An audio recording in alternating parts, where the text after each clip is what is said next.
My name is Steve Whigham, and I've been in business consulting for many years. I think Reagan was in the White House when I first got started.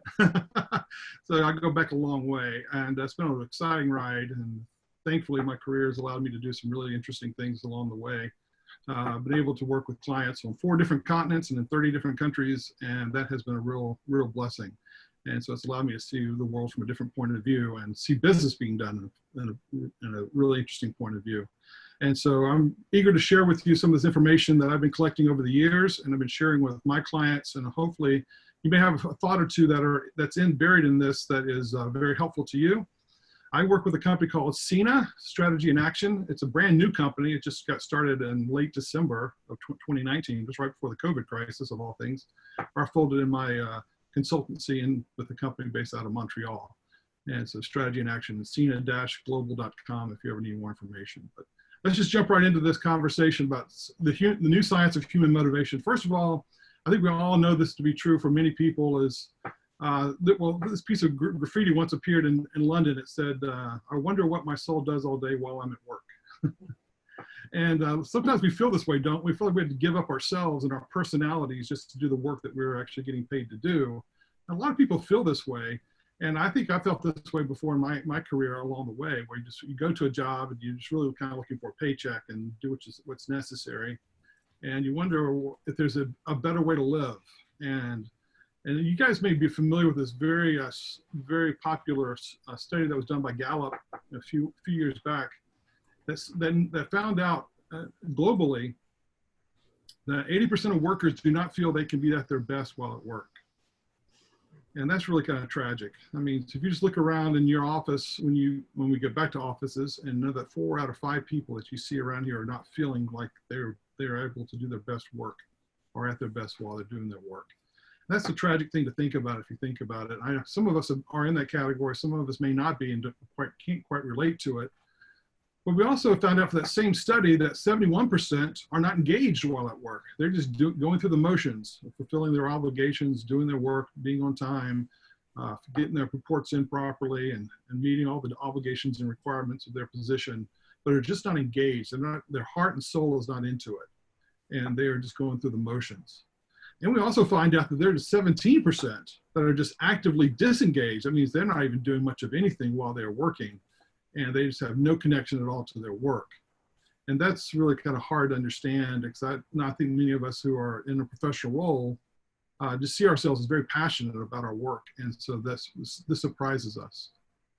And another interesting statistic out of the Gallup poll I thought was fascinating is that 87%, 9 out of 10, basically, say that they can't contribute to their full potential because they have no passion for their work.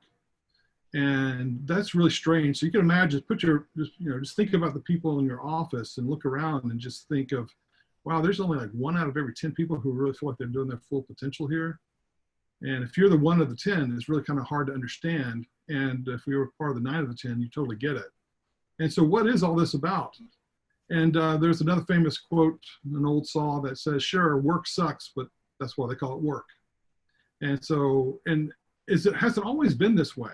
That we have looked upon work as something as more of a drudgery, as a necessary evil, and are most of us just kind of going through the motions? And that's what this conversation is really about. Because you can imagine, if you have a choice between 2 different teams, one that's highly motivated and one that's poorly motivated, how big of a performance gap is there between these 2 teams? Do you think a company that has a highly motivated staff performs better financially than one that has a poorly motivated staff? I think it's kind of self-evident, isn't it? We would assume, and rightly so, that the highly motivated staff would probably do much better for the company, both financially and for market share and for customer satisfaction and for innovation, that a highly motivated staff would perform much better. But the tragedy, Steve, yes. I tell you what, real quick, if I don't mind jumping in, I see these stats, and I have to admit, I think about Deb Sofield on here. She is very passionate about what she does. Deb, when you see these stats, what do you think? How do these stats resonate with you, and what's your reaction to them? Well, I wouldn't argue with Steve at all, but I will say, I think, obviously he knows what he's talking about. What we're finding, I'm an executive speech coach, is not that people are disengaged, I found a lot of them don't even know what their job is. So we'll get back to what Steve has to say, and we'll move from there. Thanks. That's a wonderful dimension that you brought up, because that's even a whole nother area of conversation for us to have. Because you're so right about that. They just are clueless, which actually goes to vision and mission, which we'll talk about a little bit. But here's an astounding thought, and this is really more of an anecdote than it is truly scientific. And I get this from a few people who have really spent many years into the industries. That 15% of companies really have highly motivated teams. No, only 15%. 85% are the ones that are either just partially motivated or not motivated at all. And you can see that is just an astounding number. And what's really fascinating is that when you talk to many people in the 85 percentile, they think they're doing a really good job. They think that they're highly motivated and they're doing their work, and they find out that all the characteristics of being poorly motivated are very, very real in their work, and they just are not even aware of how poorly motivated they truly are. And that's really an interesting thing for us to keep in mind. But then that begs the question, can we improve how we motivate others? Or is this just a part of just being human? Or we just are destined to have this kind of a wishful thought, like we all wish we could just fly on our own? Can we really truly be motivated in our work, or is work just going to have to be a drudgery, and we have to just kind of accept that fact and run with that knowledge, is that we are stuck here in a non-motivated role, and we just got to do the work, make the paycheck, pay the mortgage, and just try to find a little bit of joy on Friday or Saturday night, and that's all we can really expect. I happen to believe, maybe I'm a Pollyanna-ish kind of person, but I think that we can improve how we motivate others. And I'll explain why, and some things that we've been learning out of behavioral economics and also neuroscience. So those two areas of discovery has really led us to really question what we really know about motivation. And that's what I really want to talk to you about today. So the question is, what is human motivation? I mean, Socrates would be very proud of us. We tried to define this term before we started talking about it. And I don't know if anybody wants to just chime in and say, this is what motivation really means. And I'd like for us to start with a working knowledge of a working definition we can all begin with. Does anybody have a thought? When we say we want to motivate humans to do things, what are we really saying? What do you think, Mary Alice? You always have great, great thoughts.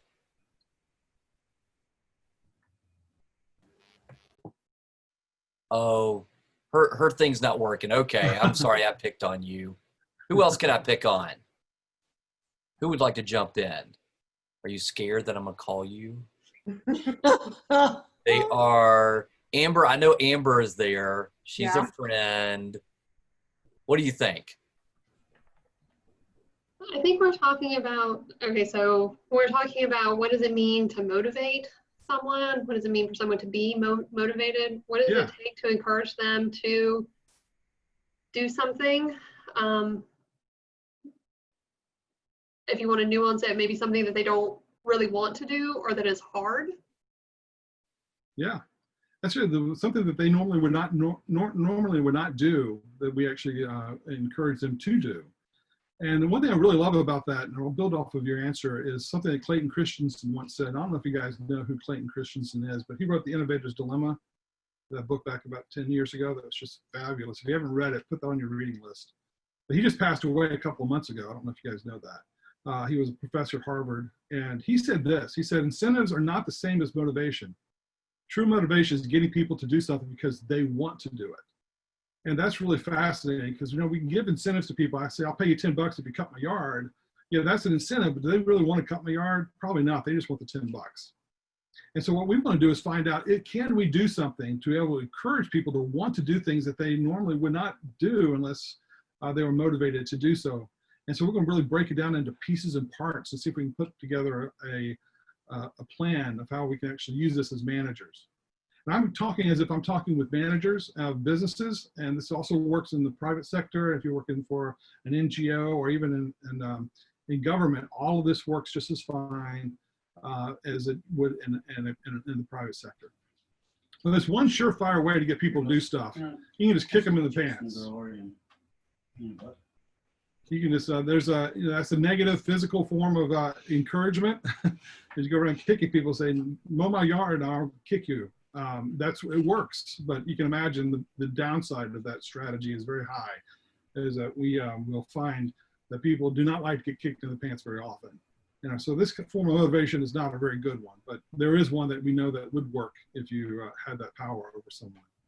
Another one is actually verbal cruelty. That's negative psychological, motivation. It's an outdated approach, but we still see people. You may know people even in your own workforce that use verbal cruelty. They tell you you're lazy, or you're incompetent, you're not able to get this done. You're getting paid way above your pace, your worth to this company. This elevates the stress hormone cortisol, and what cortisol does, it shuts down your ability to think creatively. And so verbal cruelty actually is a very, very damaging way to motivate people, because it actually will cause them to do a short-term thing, but will destroy them long-term, and will cause them to become less and less productive over time. So this is not a recommended form, even though sometimes we do see it in the business community as we go on. Another form of motivation we try to do is through incentives and rewards. Well, I'll just pay you a big commission check or a bonus if we get this, if we win this account, or if we make these kind of numbers this next quarter. What's really fascinating about this is used a lot today. I mean, you may be in a situation where you're highly incentivized, either through commissions if you're in sales, or if you're a business manager and you got a bonus package or stock option plan. These incentive plans and rewards are all part of what we do. And they do work. But one thing it does is it does give you short-term motivation, but not long-term. And that's where we've seen in our research is that sometimes this does not work nearly as well as we thought it did. But one thing that actually counters that thought is seeing some of the people that are working and so engaged and so enthusiastic and so active and creative in their work have little to no incentive to motivate them. I think of great teachers, in the past, some people who are health workers, people who are working in not-for-profits, charity services, and those kinds of things, are working so hard and getting so much done and doing so creative and doing so many wonderful things. We find out that incentives really are a minor consideration for them. And that's data for us to consider. You'll see how it will play a role for us as we understand the triggers for motivation.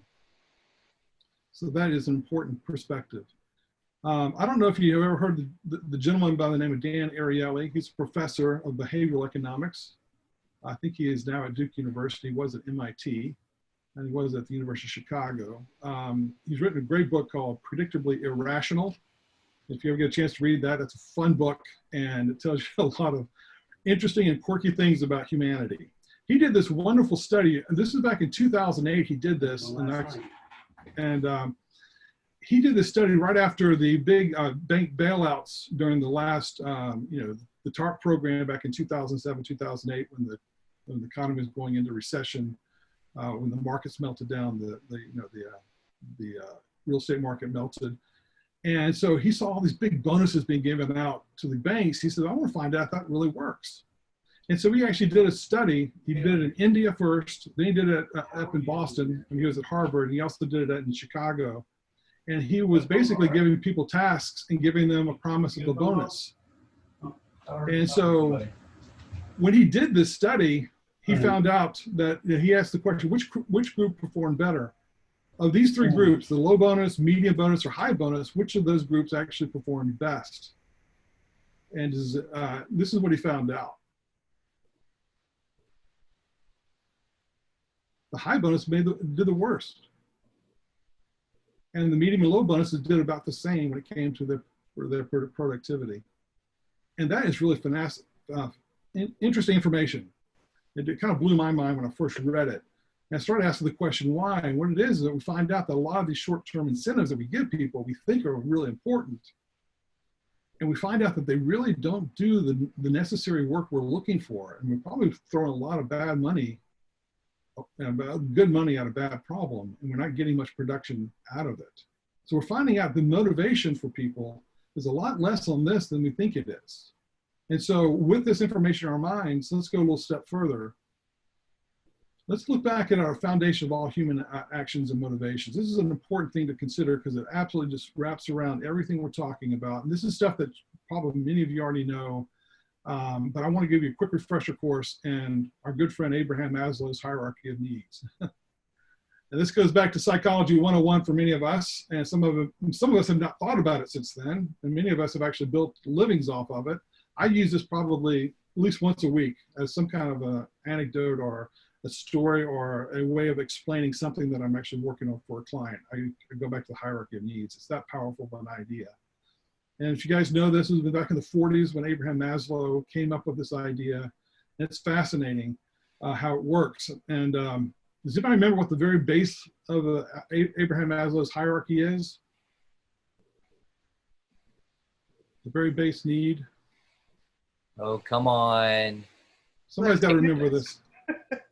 Oh, Susan, do it. Tell us. Oh, I tried to unmute you, Susan. That's okay. All right, here we go. I'll give it away. Physiological. Things like eating. If you've ever been really, really hungry, or if you have, or you've been sleep deprived and you just need to take a nap, you know the feeling of having a physiological need that has not been met. Or you had to go to the bathroom so bad that you're willing to punch people in the face to get to the bathroom. I think many of us have been there sometimes where it's just been that desperate of a moment. Those are physiological needs. He said that's our base need. If those needs are not being met, all the other needs that are built upon it do not really matter to us. Physiological means that much to us. The second level is actually what we call safety and security. It's where, do I feel safe? Can I walk out of my house without being shot? Can I, you think about countries like, Laos, and where people can't even walk out in the fields because of buried mines, even from the Vietnam War. They live a life of fear, and their safety is very, very marginal. And so they live a life where that need is very, very active. What Abraham Maslow was doing in this thing is saying that these needs are really critical to humanity, and they build upon each other. I can't really worry about safety and security if I am so sleep deprived that I just need to take a nap. I'll sleep in the middle of actually, I've done this before in the middle of Frankfurt Airport. For 4 hours, I was so exhausted traveling, and I just fell asleep for 4 hours just laying on a bench. And I had all my computer equipment wrapped around me, and people could have robbed me blind. And I was so exhausted, I didn't care. And so my safety and security was actually, I put at risk just because I was so tired. It's the same thing with even the ones that are above this, is that you go into love and belonging is the third level that Maslow says is really important. And this explains a lot of why there's a lot of gang behavior, why people get involved. And then sociologists use this all the time to understand how to really work with clients. And that love and belonging, by being connected to others, this explains why we all wear jerseys on Saturday afternoons if we're Clemson fans. See a lot of orange around town. That's because we all want to belong to this nation of supporters of the Clemson football program. Totally appropriate. This is a human need that's very, very strong. And it's also born to be in relationship. And then self-esteem is the fourth one, is how do I feel about myself and how do I think others feel about me? It's a really important need. And then the fifth one is self-actualization. And what's really interesting about these things is that everything you do in life is being triggered by this, including the motivations you have to do work or not do work, is that you are responding everything. Matter of fact, it's really fascinating.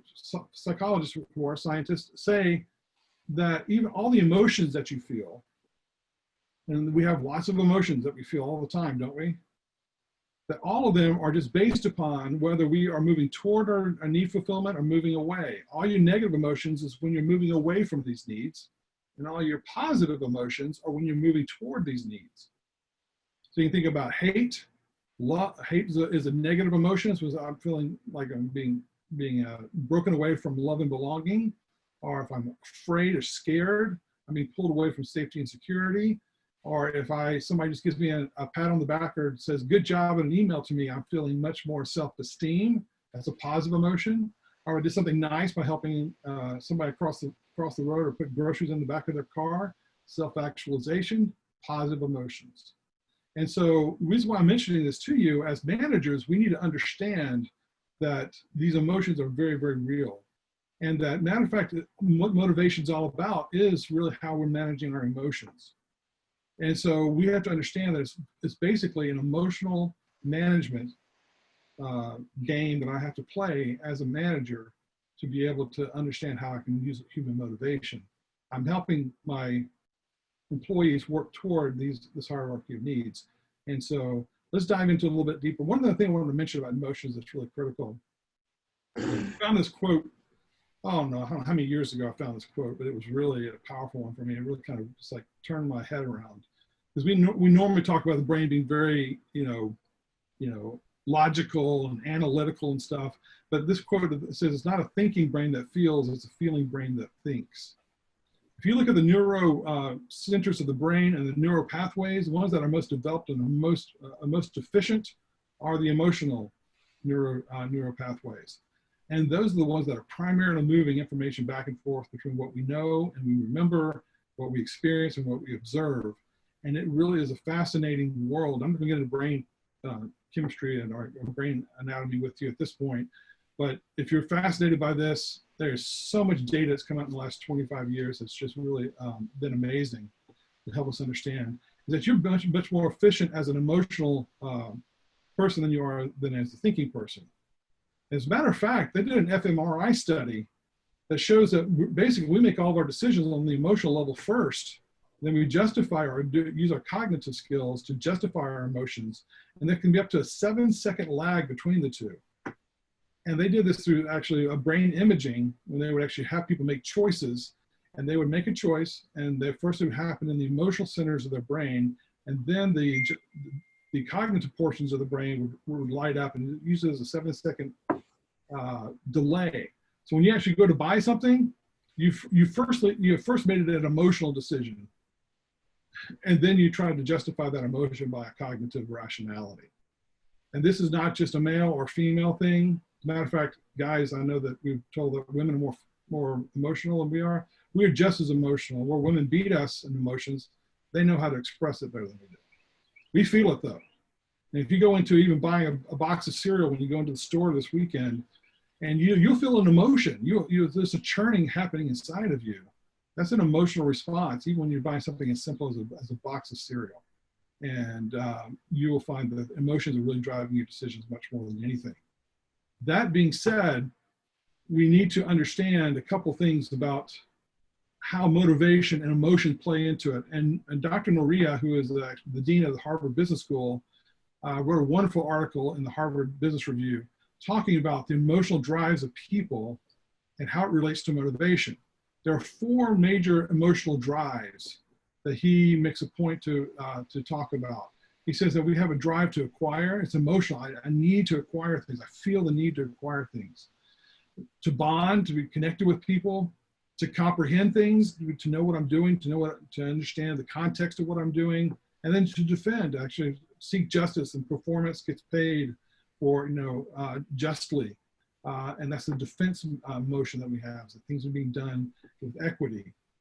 And we have levers as managers to know exactly how I can take those natural emotional drives and be able to use it as a manager to be able to produce a much more highly motivated workforce. And he says, according to his research, that if you were just to improve just one of those 4 in your work group, you would increase over the baseline by 6 percentage points. But if you worked on all 4 and you brought an acquisition, bond, comprehension, and defense all into your strategy, you can improve dramatically what your firm's doing. And let me just break down what all these mean. Acquiring is actually a reward system. It's I'm getting paid for this. But it's not just about money and getting that kind of reward, but also recognition, accomplishment. It's all part of the acquisition emotional drive. Bonding is that there's just connection. And comprehending means I can understand and feel like I'm doing something that makes sense. And then defense is that there's an equity to what I'm doing. I work an hour's worth of work. I get paid worth an hour's worth of work. It's the same thing for my next door, my cubicle neighbor right next to me. Those are the things that are really important. And if we're actually able to do and build those emotional drivers as managers, then we'll see that our motivational opportunities are really, really good. So keep that in the back of your mind as you start thinking about the strategy, how to move forward. Steve, real quick, how interdependent are all 4 of those?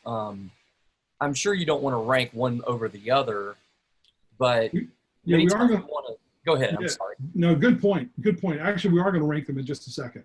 Okay. Hertzberg is going to help us rank them. Good. And Hertzberg is another great researcher. And so I'm going to show you his, and I'll explain that exactly what all these mean. Noria, when he first put it out, was just saying there are these emotional drivers. Here are the things you can do to solve that. We'll talk about some practical advice at the very end of our conversation about using Noria's model. But Hertzberg is just the one that I just think is fantastic about this. He's done an amazing job helping us understand motivation. And so he will put Noria's ideas into context.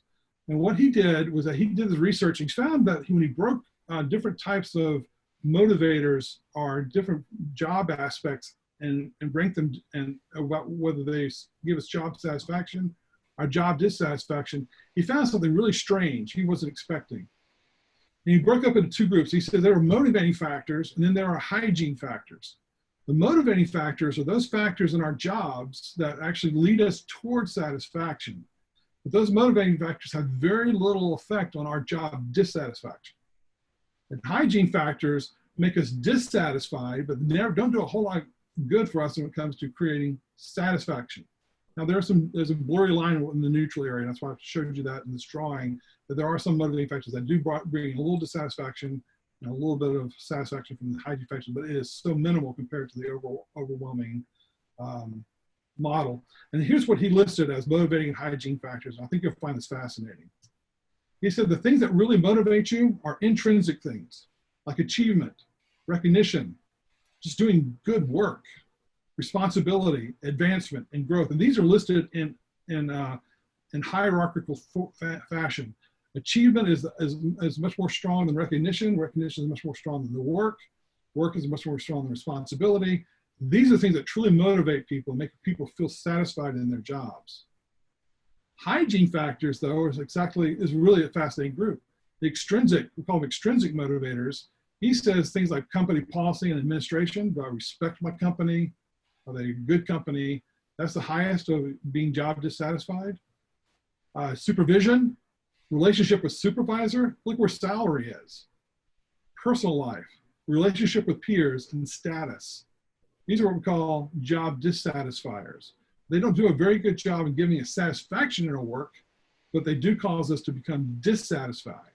So if I don't feel like I'm making enough money, that brings dissatisfaction. If I make a bunch of money, it doesn't add a whole lot to satisfaction. Isn't that interesting to think about? And as we think about as managers, what do I do to motivate people? What Hertzberg's saying, the motivating factors are what you really need to pay close attention to. Be aware of the hygiene factors. You want to take as much dissatisfaction out of the way, but the things that are really going to move people to become highly motivated on the motivating side: achievement, recognition, the work itself, responsibility, advancement, and growth. And this has been fascinating to know because as I've been working with some clients, we've been trying some of these ideas, and it's been really fascinating to see things happen, and some of the growth that's happened out of our work in this area. So if you're in HR, you may know this already, but there's a lot of emphasis, of course, to do the hygiene factors as a way of creating job satisfaction. And you'll find out that it really does become problematic for us. And that leads us to another thought that's important for us to consider, just giving good perks. We have a pool table for all the employees and foosball, and we have, Friday afternoons, we do a cookout together, and we go to a movie, once every other Thursday afternoon, whatever, and there's lots of crazy things going on. Google has sleep pods that you can just go and take a nap in. Incredible things, slides we put into our work environment to get people excited, dartboards, you name it, karaoke machines. We do all these perks for people. And the big question is that really helping us become more motivated as people? So the question is, do happy employees lead to motivated employees? If I give them lots of reasons to enjoy themselves working here, will ultimately lead to motivation. And there's some interesting ideas behind this. Let's find out. Hey, Steve. Yeah. Lisa Thomas has got an interesting comment here, and I'd love, real quick, if you could maybe talk about it a little bit. Sure. She says it seems some of the motivating factors could remove some of the extrinsic, such as relationship with peers and supervisors, to improve when recognized. What's your thoughts there? Yeah, there's a relative sense to that. Especially when hygiene factors, it really becomes a relative, and then it turns it really into a recognition and achievement thing. Some people use their salary as a way of judging their own worth in the organization. Well, she's getting paid more than me, so therefore she must be more valuable. I feel worse about that. I feel like I may not be doing a good enough job. I'm not getting the recognition I deserve because she's getting paid more than me. That then has got a mixture of hygiene and motivating. But as wise managers, we have to understand what's driving both of those things. But there's right. There's I hope that answers your question, or at least gives you some insight into that. But we could talk for 2 hours just on that thought alone. Did I answer the question properly? Or is there I think you did. I think that was a good response. Okay. Yeah, so there's some interplay here that we have to be very, very, very much aware of. So we're talking about perks, and do happy employees lead to motivated employees? Well, I just don't want us to mix these two together to assume that happy employees do ultimately become motivated. So I did you a Venn diagram, and this is not scientific, it just shows you the relationships. Is that you can be motivated and not be happy. And you can be happy and not be motivated.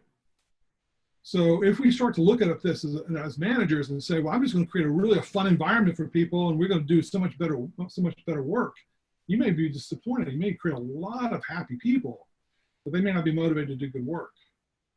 Or you could say, well, I'm just, I don't know how to make them happy. I don't have money. I don't have the budget to make them happy. I can't create motivation. Well, no, you're actually wrong there. It's that you can motivate people even when they're not fully happy.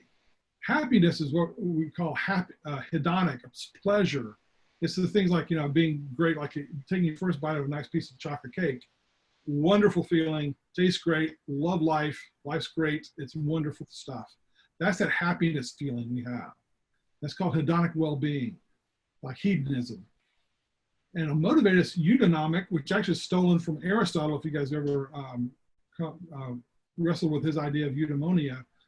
Is that I'm feeling like I have purpose and I have a flourishing life. I'm doing something that's important and good and right. It's kind of like a self-actualization feeling I have about my life.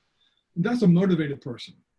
And I can be motivated, but not be feeling as happy as when I'm eating a piece of cake. And so when you're looking at strategies to motivate people, realize I can create happy employees or I can create motivated employees. And of course, the golden chalice is happy and motivated. Can I do both? And that, of course, is where we all want to aim. But be aware that happiness and motivation are not correlated. And if you can actually create work environments that are happy with poorly motivated people, and also you can create an environment with highly motivated people that are not very happy. You can imagine some people working at an NGO in the middle of a war-torn country that are highly motivated, lots of eudaimonic well-being, but they're not happy being there. They don't have the air conditioning, they don't have good working conditions, they're working 20 to 24 hours a day. They're struggling, but they are definitely motivated. And so be aware of this, because I see a lot of my clients struggling with this. They just think, well, let's just make everybody happy, and then they'll be much more motivated at work. We have to really break this two apart. Does anybody have a question on that? Everybody doing good? Yeah, still here? There was a question. Motivated? There was a question that Anthony said I thought was interesting. Is happy and motivated related to burnout? Like extremely motivated employees, could they drive themselves to unhappiness? Yes, yes, they can. And there's a lot of complication. That is an amazing conversation to have.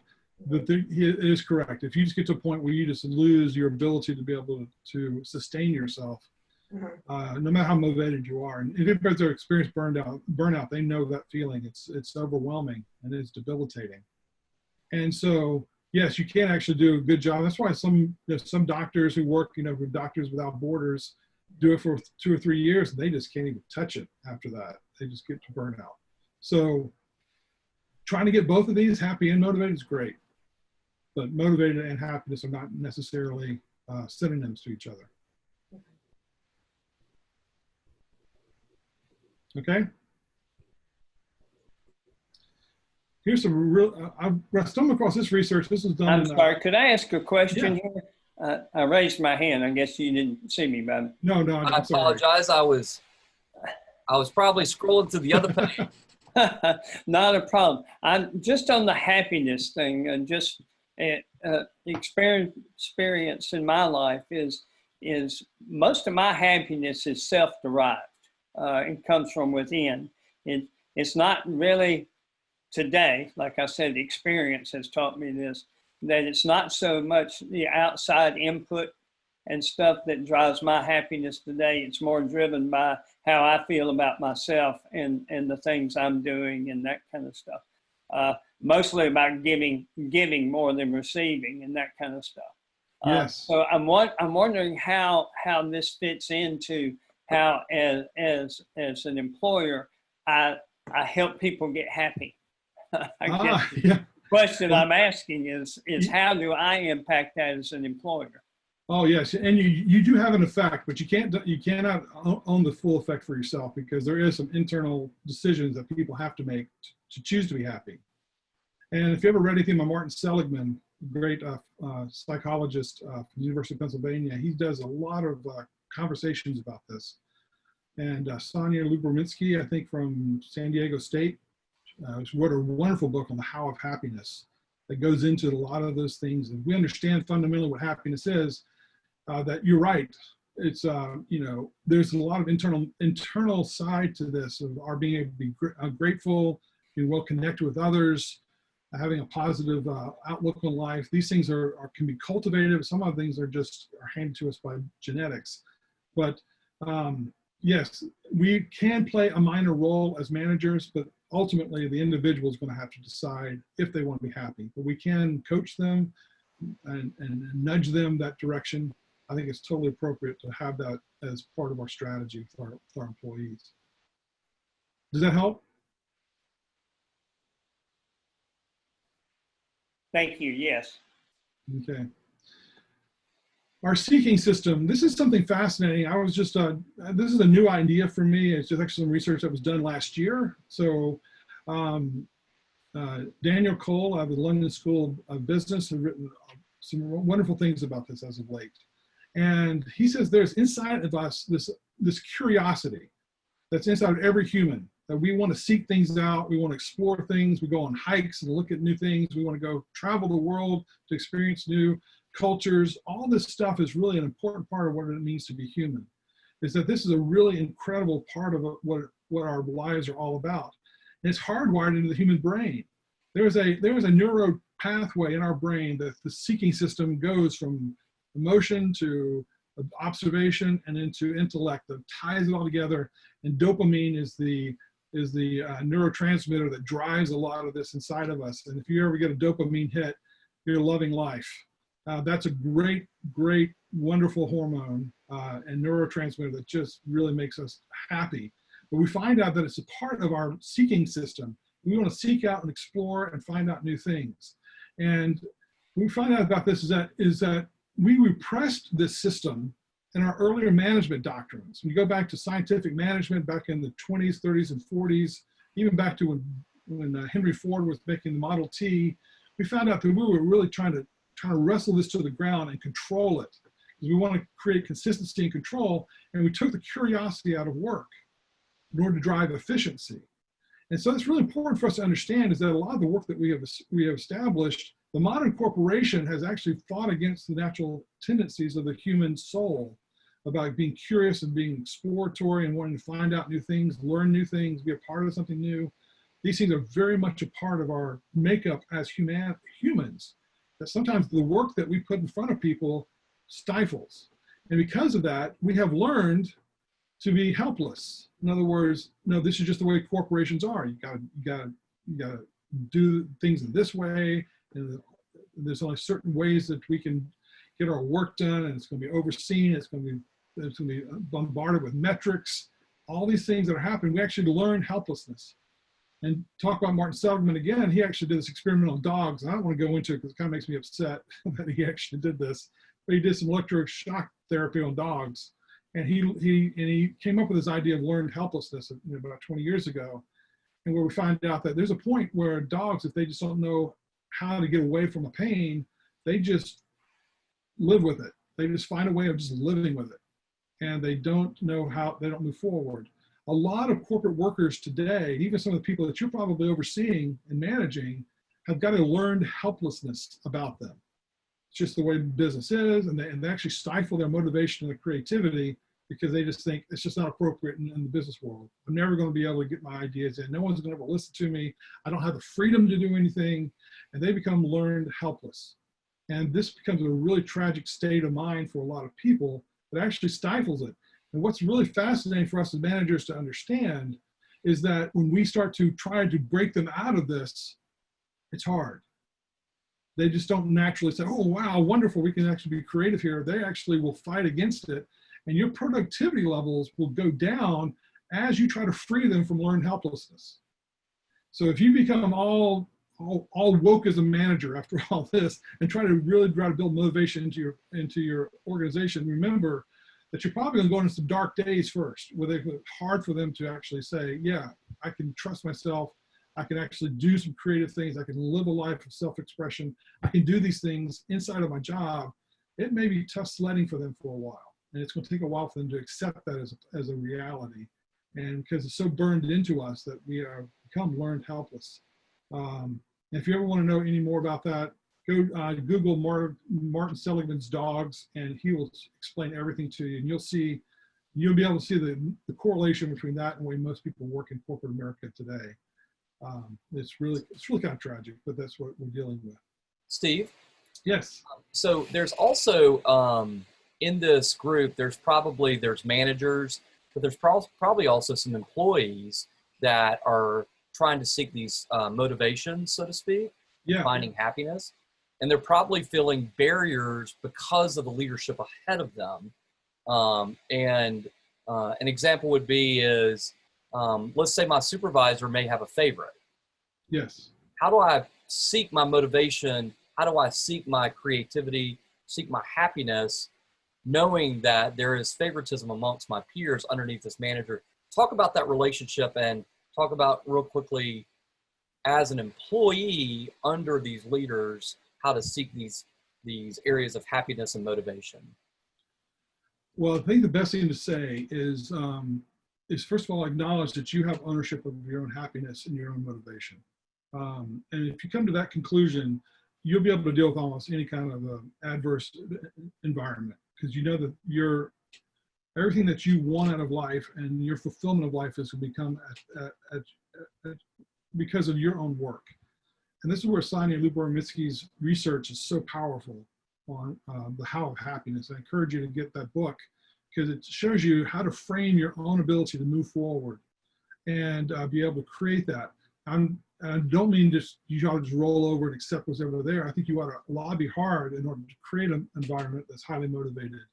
But sometimes your managers are not going to give you enough of that. They've bought into the system so long, they can't see it. They may never been exposed to it. They may have never heard some of the things I'm telling you today. So it will be a struggle. But the thing is don't give into it as become fatalistic and develop this learned helplessness. Fight against it. But I would encourage you to do a little bit of research on this. Martin Seligman also has done 2 or 3 great books that will give you some strategies of how personally you can manage through all that. It's a very big topic, and your own personal passion and your own ability to create personal productivity is very powerful. Matter of fact, I just gave a talk on that 3 weeks ago up on a Skype call. A Skype call very similar to this one for some business people in Montreal. And we went into that into detail. There are strategies for you. And if anybody's curious about that, want to send me an email, I'll be glad to send you some notes that I have from that talk as well. But that is a really important thing to consider. Hey, Steve, maybe you could accumulate a couple links or resources and maybe share it with Sally, and then maybe we can include that in the notes. Yeah, I'd be glad to. That'd be awesome. Thank you so much. All right, let me get through a couple things. I know that it's getting close to the noon hour. With the seeking system, if we can activate this, according to what we're seeing in human behavior, that this seeking system has the greatest potential to stimulate motivation. This is what's really exciting. If we as managers understand this, it will give us a lot of freedom to be able to build something that could really be very long-standing. There are 3 triggers to the seeking system that seem to awaken it. Is allowing people to self-express, have self-expression in their work, allowing them to, in their work, to learn new and explore new things, and also giving them a sense of purpose. And those are really simple things. I'm able to self-express, I can be who I am and play into my strengths, I can explore new ideas, and I can also be working toward a purpose. If you actually actively work on those things as a manager and create an environment where those things are actually lifted, you will find out that motivation becomes rushing in and people become self-motivated. And like Clayton Christian says, they want to do the work as opposed to they have to, or they're doing it in case of things. The reason why this is so important for us is the nature of work is shifting. Before, we could actually control things and keep things locked down because we used to want consistent routine work, repeatable, sustainable work, where you're doing the same thing over and over again and getting more expert at that over and again. Exactly what Henry Ford did with the way he did, his way he set up his manufacturing systems. Measurement driven, planned, these are all the ways work used to be. What we're moving to now is more self-expressive work, exploring new things, trying to push things out of where they currently are. We always talk about, disruptive technologies and all those kinds of things. Measurement driven, people want to be meaning driven now, and also planned as a more innovative, agile, and creative. And this is what we're moving toward. And a lot of the work that's on the left-hand side of the from is actually being pushed into AI, robotics, and machine learning. The machines are picking up on all that stuff, and they're going to take over that kind of work. And the work in the future is going to be more toward the right side. The two is where we're going to be driven exploration, self-expression, agile, innovation, creativity. That's the nature of work that's coming. We need to be prepared for it. And so all this stuff about motivation becomes even more real because it works better on the right-hand side as work changes. So what kind of tools do we have as leaders? Now I kind of painted a big picture for you of what we're dealing with. What do we have in front of us? First of all, you still do have incentives. They do work and they are important. So don't just abandon those. You need to start with company leadership. Leadership has to drive this, and sometimes it's hard because you may be in a director level or vice president level and may not have the full ear of the C-suite, but they need to be involved in this or else it's not going to work. It can't be patched up without the leadership being involved. Direct management, every manager needs to be trained in these principles of understanding what true human motivation is. They must be aware of that, and not just be made aware, but actually being trained they can execute. And then we need actually the employees themselves do very intentional training and employee development. Then the last thing we have is that we actually do what we call job design or job enrichment. We start to look at each job and say, how can I bring out motivating factors in each job? And so, with Dr. Nuria's model, he actually said there are actions you can take. And we're running out of time. I'm going to go real quickly here. It's just acquisition. We can actually, by the way, I just want to make a very big point about reward systems. Everything in reward systems is on a relative basis. The only way that we appreciate what we're making, our bonuses, is that we can compare it to something else. It is not a dry, scientifically discrete value. The only way we can achieve any value from any kind of rewards we're given is by being able to compare it to something. And that's the reason why that's important. Building a good culture that builds relationships, encourages best practices. Job design, we look at every job in the organization, try to find ways of bringing meaning and connecting that job to something bigger. And then performance management, we make sure we're transparent and we're paying and we're doing trusted and justice kinds of things all the way through the way we deal with everyone. Those things will help those 4 emotional drivers that Dr. Maria was talking about. And those are actions that he thinks are really important. One thing I want you to walk away with is that the best thing that you can do to get people motivated is to start with why. I don't know if you ever read Simon Sinek's book, Start With Why. I think it's called Start With Why. Great book. It's an important story to tell and get people to understand this is why we're doing what we're doing. And for you to build that kind of meaning and purpose to your work and communicate that to your employees is really critical. And even if you are in an environment where they don't have a good why, you can create one for yourself. I am doing this for this reason. You may know the old story. I'll tell it real fast. That's why I have this bricklayer in front of you. About the three men in this medieval town hundreds of years ago, and they're all laying brick. And a gentleman walks up to the first bricklayer and says, "Sir, what are you doing?" And he just looks at him and says, "Well, I'm laying brick." And he goes to the second one and says, "Sir, what are you doing?" He says, "Well, I'm building a wall." Then he goes to the third bricklayer and says, "Sir, what are you doing?" He says, "Well, I'm building a cathedral for our town so people can come and worship together as a community." That's the why. And if you can create those kind of whys in your business, we're doing this to make lives better. We're doing this to improve the way people think. We're doing this to make to take stress and care out of people's lives. Whatever you can do to take your value proposition for your company and what your value chain does and turn it into something that's really high and mighty, that you've done yourself a great favor and getting that seeking system to really be engaged with your employees. Another thing is stretch goals. We don't set little bitty goals that are just incremental, just one little change here and there. Go ahead and say, we are going to do this. We're going to do something huge here. Make it specific and difficult. And you'll find out that the specific and difficult goals are actually much more attainable than small, generalized goals. So this is a good technique. You can take that with you. Another thing as a manager that you can do also is coach on how to respond to stress. A lot of people think stress is something that should be taken out of the work environment. And I'm saying that actually, no, stress is motivating. It can be very motivating. It's all dependent on how we respond to it. We can respond to it negatively, which leads to anxiety, or we respond to it positively, which leads to excitement.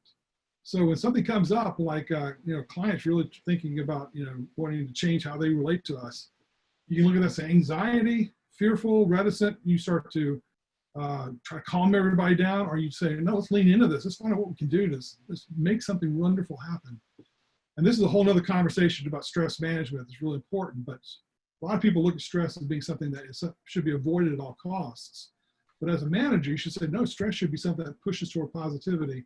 And Nintendo did a wonderful study on this as a corporation. They put it into one of their games. They tested it. It really worked well. That proved the fact by just changing your perspective and before you frame something, will either make something exciting or negative, and the outcomes will vary differently just by your predisposition thought to attacking a problem. And that's something that's really kind of fascinating for us to talk about. A couple things real quick, and we're running out of time, but I want to say this, is that you can control developing a seeking system and a motivating environment without losing control of your business. Like what we call freedom in the frame, is that you can actually set a frame and say, no, regulatorily, we have to do this. Now, how can we do something really fantastic inside this frame? It's like when you're talking to your people, say, no, legal's never allow us to do that. No way is finance ever going to give us the money for that. You say, okay, here's $10,000. What can we do with $10,000 to create something new? That's called freedom in the frame. And if you can do that with your teams and employees, where you give them freedom in a frame, it's just like a painter. Like just take a canvas and say, do something on this canvas that's very creative. Sometimes that limited factor actually leads to more creativity. So your strategy as a manager can be, I can create freedoms and frames. And so, but it still accomplishes the protection of the business. And it allows them to self-express, to explore new things, and find sense of purpose inside the frame. Really important. And another thing that's really critical, and I'll stop with this thought, is that there is an accountability and management system called OKRs. I don't know if you're familiar with those, but those actually work really well with building a highly creative, highly motivating workforce. And there are a lot of people who are doing OKs very badly out there. And there's some that are doing absolutely extraordinarily well.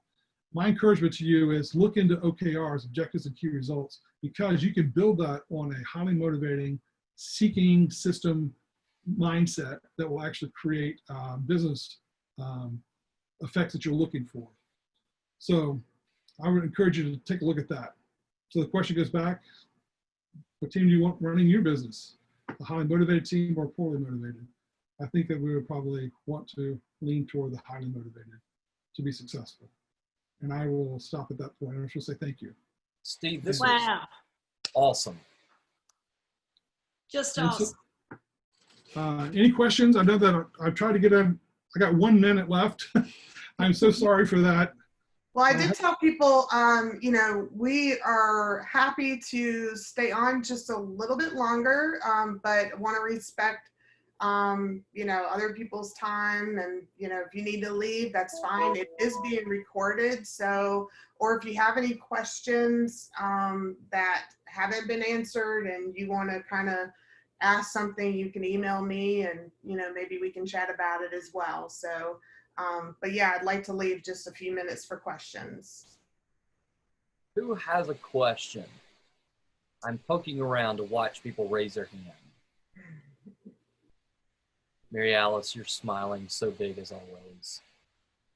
I mean, I'd like to provide a little perspective I used to be a college volleyball coach, and, you know, kind of grew up, I was really young and grew up watching Pat Summitt, you know, and thought I was just going to be, you know, the Pat Summitt coach. Yeah. And started to realize that that wasn't probably the best motivator for, you know, this group. And also it was just, I was still trying to feel out, you know, my own role and everything. And the more I got into coaching, and I've been doing it for 25 years, the more I realized that, you know, I just didn't like myself as that. And I knew that if I was hard on them, like you were saying before, you get sort of immediate results, but in the long term, you get, you know, just, you don't get loyalty. You don't get the, you know, the long-term results that you're looking for. And so, you know, I mean, I think Pat Summitt does Pat Summitt very well, but I think when you try to copy somebody, it's, you know, definitely an issue. So, Yeah. but I just, it was just my own process and kind of learning how to motivate, you know, my volleyball team, and realizing that for me, I had to be true to myself and not be the bad guy, but be, you know, somebody to say, you know, I'm gonna bring joy to the game of volleyball, and I hope you will join me. And that was for a lot of my players a lot more motivating. Yeah, you actually gave them a meaning and purpose, and that's part of Yeah. that whole seeking system.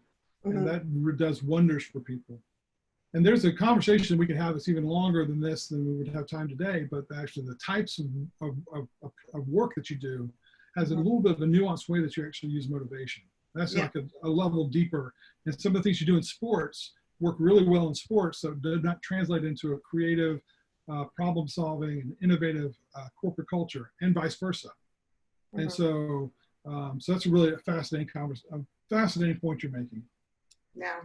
One question that's come from the group, from Lisa, is freedom in the frame becoming a standard in team member performance reviews, or could you see it become a part of that? It can become a part, but actually OKRs can do a much better job of being able to hold people responsible and in teams responsible. So if you execute OKRs really well, those will take care of most of the management and the making sure that people are executing and the goals are being accomplished. But working those two together, freedom of the frame is a technique that can work to make sure you solve OKR problems. OKRs are probably one of the best ways of actually establishing a accountability and responsibility and measurement portion that still allows you to have control over the business, but yet also create a motivating work environment. Also, Kelly has a question real quick. Go, Kelly. Hi, everybody. Thank you, Steve. This has been so informative, and I've really enjoyed the conversation. I wanted to see if you could expound a little bit on the incentive side of things. There was that one slide towards the end where you were talking about the incentives. And, you know, just an observation that I've seen is that sometimes the bonuses or the incentive structure for your higher level management will be related to accomplishing tasks, which I think you know, having success in a certain way. But what I'm hearing from your presentation is how the emphasis on the culture is so important. So, you know, there has to be some type of pathway for these types of, you know, in the chat, we were talking about how if you get that feedback from someone you're managing, And if that feedback isn't handled in a proper way, or that they feel appreciated, that causes that shutdown on that side, where you may never get that again. But if the managers are not being incentivized to relate to that more quickly, I mean, that's a huge problem. If a huge bonus is really performance related and not, somehow including the benefit of the culture to the whole organization, that can really put a cog in the wheel. I mean, it really messes it up. It really does. And I'll tell you, there's been so many bonus dollars given away that have had zero positive effect on the business. Right. And it's just because it has not been very well thought through. What are we really accomplishing here with giving them a bonus? And most of the bonuses that we actually give have a high level of intrinsic value to them if we treat them properly as intrinsic value. And we'll find out that it's not the size of the bonus that really matters. It's just the relative value of the bonus. If I know that the executive team got this and I got this, is very helpful. But you'll find out if you contextualize it properly, keeping it inside frames, also using this idea of intrinsic value, recognizing and reaching an achievement together and celebrating those things. Those are the things that are much more motivating to people than just getting a check. And if we take every bonus and incentive and commission and contest that we put out there and we properly set it inside the culture, like you were saying, I think that's when it really does its best work, and it creates a much better culture for it. If we keep it completely distanced from that and just say, hey, you got money for this because you worked hard, and don't really do the necessary work of making it connected to the culture, you're right. It's not going to really work that well. Hey, Steve, real quick. I see your hand, Mike. I'm going to come right back to you. I'm going to ask a quick question, if that's okay. Okay. Real quick. So there are probably individuals in here that work for small, medium-sized companies that are managers for different levels of employees, whether they're 2 to 3 to maybe up to 50 to 100, whatever that may be. I'm also thinking through the small business lens. I'm a small business owner. I have in my company, I have 2 to 3 employees, and my goal is to eventually to expand and grow to a certain size, but keep it to a certain level. But I think about what you've presented and how for small businesses that are growing in the entrepreneurial space, how to start that culture, how to start these concepts as they apply to the business that you're creating. Because many times we pull from our backgrounds, we pull from our previous experiences. What would be your recommendation for people as small as me as we start down this path of building our businesses and using a framework to grow? Does that make sense? Oh, yes. Well, you're actually in the catbird seat in the fact that you are starting something from very small. You're not carrying with you years and years of bad management.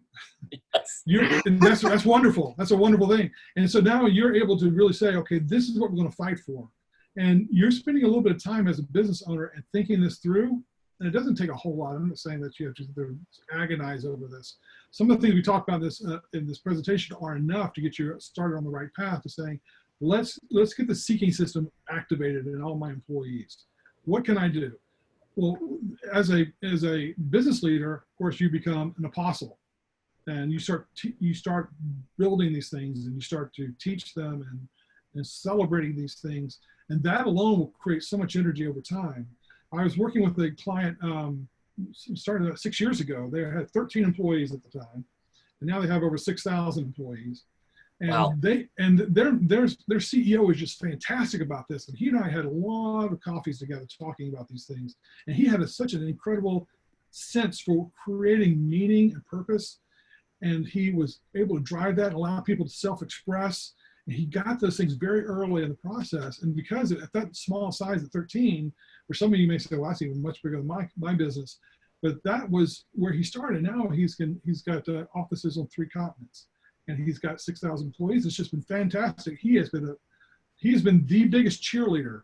And I've written several of his speeches that he's given to his stockholders and also to his team at corporate retreats. He's asked me to help him write speeches. Couldn't do it nearly well as Deb, but But it was great to see how he was such a champion for these things very early on. You're actually in a really good place right now if you're in a small business to be able to create some of these realities inside your business. Thank you. Mike, you had a question again. We're a manufacturing company, and we have spent years and years and years trying to figure out, because of the diversity of what we do, is how to put in an incentive program for the production folks, so they realize something for being productive, and giving them some purpose. We finally got that done. It's doing what we want to do. It's driving down our labor costs. It's improving our sales dollars per dollar of labor and all this kind of stuff. But I'm being told by some people that is there, I guess what I need to ask Steve, is there information out there about doing these kind of production incentives, and you've got your top 20% that are the performers, and they're getting these bonus. Is it a disincentive to the rest of the team, or is it supposed to pull everybody up? What's the study show? Yeah, well, if it feels arbitrary, it feels like you're doing favoritism, it's going to be a very bad negative pull on your company. Right. If it feels very transparent and very clean, that's what goes back to that Dr. Naria's idea about about equity, transparency. That is such an important part of this. If they know you're dealing a clean deck when you're putting these together, and it's very clear and understanding what the parameters are, people appreciate it. And even if they don't get the bonus because they didn't earn it, they will appreciate the fact of the bonus. They may feel uncomfortable and disappointed, but they will actually, the respect and the buy-in to your corporate culture will actually be higher. But it takes effort, and you just got to really watch your own way you communicate and the way that you set the program up, that they understand that it is very equitable and very transparent in what you're trying to accomplish. And right, and that's what we did.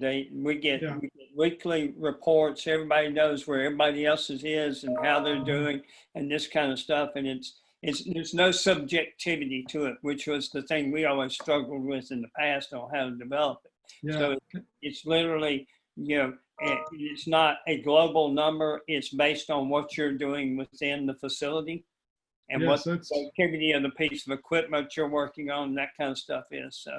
Yeah, it sounds like you did. Yeah, looks like you get this feedback from some Deming experts that you're separating your team and putting divisions in there. And I always thought it was motivating. Yeah, Deming actually had a lot of great things to help us, and but a lot of his ideas are now not working in an information and a service environment. Right. And so.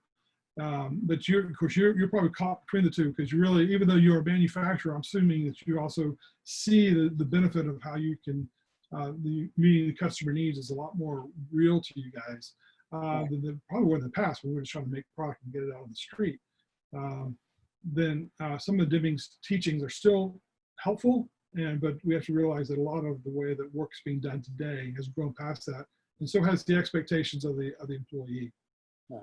Thank you, Steve. Great presentation. Steve, I've been thinking through your whole presentation. One word that Mike brought up and that you just brought up also was the idea of transparency and how that plays into the company culture and the motivation throughout the lineage of this presentation. And one of my thoughts was specifically, especially on the talent acquisition side, I'd be willing to bet that the transparency element is very, very much an attractive part of the underpinning of collecting and finding really good talent. Being transparent allows people to make really good decisions that they're going to join in something. But also I imagine that transparency is a key underpinning under everything you're talking about here. Share a little bit about that. And I'm imagine you probably have a whole nother conversation or presentation about transparency. Actually, I do. And I don't say that for any other reason, but because it means so much. If you want a resource that can now help you navigate those waters, first of all, let me reiterate your point. Transparency and trust, if that gets broken, it just makes everything start to fail.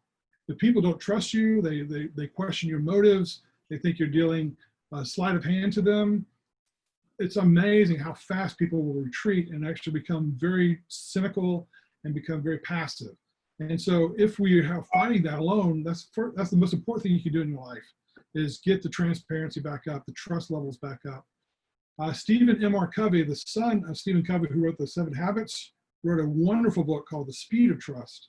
That's just beautiful. I mean, I thought when he came out with this book, I thought, okay, he's just writing on the fame of his father. And then I read the book and I go, man, he's probably writing better stuff than even his father did. And it's all about creating trust. And so if that's something that you really want to make sure your transparency levels are high, you've got great integrity in your business, and you want to build integrity inside of your corporation and inside of your work environment, that's a great resource. And yeah, I do have a talk on that as well. It's a really important talk. It's probably one of the most important talks I ever give to my clients. I make a lot of my clients listen to me through all that because I know how much it'll help their business. I say, let's talk about trust first.